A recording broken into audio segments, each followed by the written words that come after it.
Here is a simple, cost-effective way to charge up your power station while tent camping. One thing that is important to a lot of people when they're camping is being able to have electricity, plugging up devices, keeping things charged up. So we have this Jackery.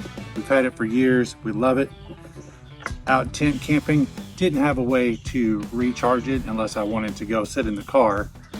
So I got this solar panel and the kit to make a solar charger for the Jackery.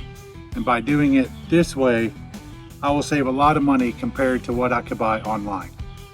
It was a fairly easy project to complete. Basically just needed to get it all in one as much as I could. So I attached the solar panel controller onto the back of the panel itself by using some small self-tapping screws.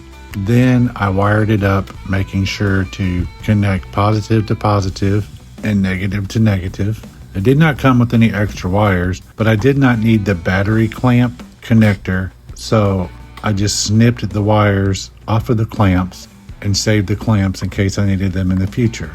I then hooked the controller to the panel and then plugged the controller into the Jackery. I let it set out in the sun to start charging.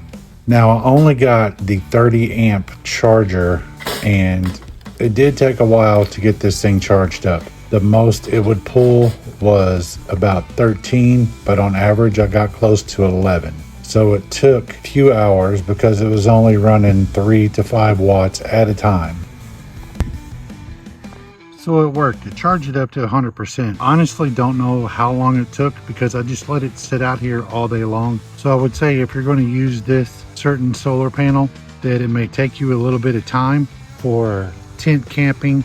If you were going to use this for your RV, you would obviously want a bigger solar panel, but all in all, it worked.